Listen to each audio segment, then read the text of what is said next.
കേവലം 58 കിലോയിലാണ് ഫ്രണ്ട് പിടിച്ചിരിക്കുന്നത്. അവിടെ പിടിച്ചു നിർത്തിയിരിക്കുന്നു. പള്ളിക്കത്തോടിന്റെ ആ ഊരാണ് അദ്ദേഹത്തിന്റെ നാഡീ ഞരമ്പിലൂടെ അവർത്തിൽ സമ്മാനിച്ചിരിക്കുന്നത്. വളരെ ശക്തമായ ടീം. മത്സരങ്ങളിൽ ബിജു ഈ കലക്കൊടഞ്ചിനെ വളർത്തുന്നതിൽ അഗ്രണ്യമായ സംഭാവന നൽകിയ ഒരു മത്സരാർത്ഥി ഇതാ പിങ്കിലും ബ്ലാക്കിലും യെല്ലോയിലും അണിയൊരുക്കുന്നു. മോണിപ്പുള്ളിയെ ക്ഷണിക്കുന്നു.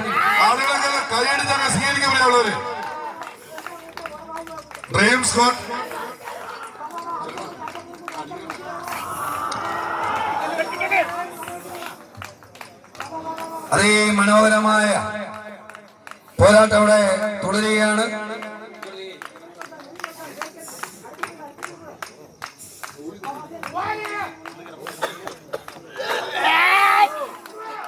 രണ്ട് ശക്തമായ പോരാളി കോട്ടയത്തിന്റെ കായിക ഹൃദയം പിടിക്കുവാൻ വെമ്പൽ കൊണ്ടുകൊണ്ട് നിൽക്കുന്നു.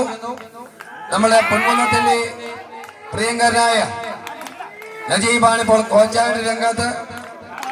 മത്സരാടി കഞ്ഞിക്കുഴിക്കാരൻ കോച്ചായിട്ട് രംഗത്ത്. വാശിയേറിയ പോരാട്ടം. വിജയിക്കുന്ന ടീം സെമി ഫൈനൽസിലേക്ക് മാർച്ച് ചെയ്യും. അതേ മനോഹരമായ മത്സരങ്ങളെ തുടരുക.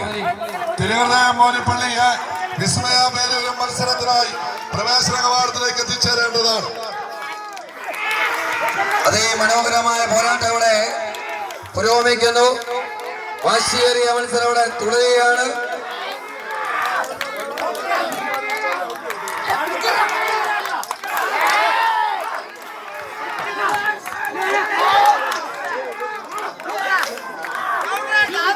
അതേ വാശിയേറിയ പോരാട്ടത്തിൽ ഫോട്ടോ ഫിനിഷിൽ